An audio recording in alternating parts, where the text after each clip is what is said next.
దేవుడే మీ శత్రువుని నశింపజేయబోతున్నాడు. దేవుడే మీ శత్రువు మీద మీకు బలమునివ్వబోతున్నాడు. అది ఎప్పుడంటే నువ్వు దేవుని చిత్త ప్రకారంగా నడిచినప్పుడు. మనం ఈ భూమి మీద ఏం చేయాలంట తెలుసా? ప్రతి దాన్ని కూడా యేసు నామంలో శాసించాలి. శత్రువు యొక్క ఔన్నత్యం పడిపోవాలంటే యేసు నామాన్ని బట్టి ప్రార్థించడం నేర్చుకోవాలి. మనం శత్రువులు కూడా మనకు మిత్రులు అవుతారు.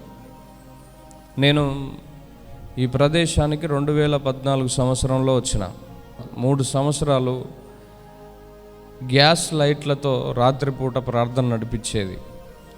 ఇక్కడ ఒక కరెంటు బుడ్డి ఉంది అనే విషయం నాకు తెలియదు.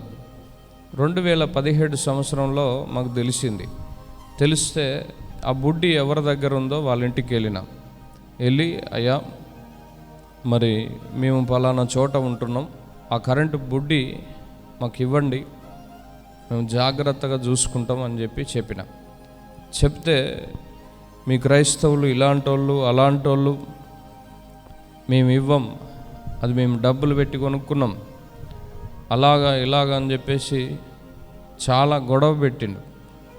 నేను ఒకటనలేదు, రెండనలేదు.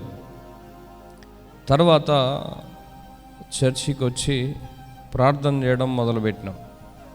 ఒక 3 నెలలు దాని కొరకు ప్రార్థన చేసినాం. ఆ వ్యక్తి మనసు మారాలని, మాతో పాటే కలిసిపోవాలని, ఆయనలో ఉన్నటువంటి శరీర ఆవేశం అంతా తగ్గాలని దేవుని సన్నిధిలో ప్రార్థన చేయడం జరిగింది. ప్రార్థన చేసినటువంటి 3వ నెలలో ఆయన అనుకోకుండా ఇక్కడికి వచ్చిండు. ఒక విషయంలో చాలా ఇబ్బంది పడుతున్నాడు. ఆ విషయమై నేను దేవుణ్ణి అడిగి సమాధానం చెప్పినప్పుడు నేను చెప్పినట్టుగానే అది జరిగింది. జరిగేసరికే అన్యజనుడే కానీ ఎందుకో నా మీద దయబుట్టింది. ఆయనకు దయబుట్టి ఆటో గట్టి ఆ కరెంటు బుడ్డిని మీ దగ్గరికి పంపిస్తా, మీరు మీ దగ్గరనే ఫిట్ చేసుకోండి, మీరు ఉన్న రోజులు అది వాడుకోండి, తర్వాత మాకు అప్పచెప్పండి అని చెప్పింది.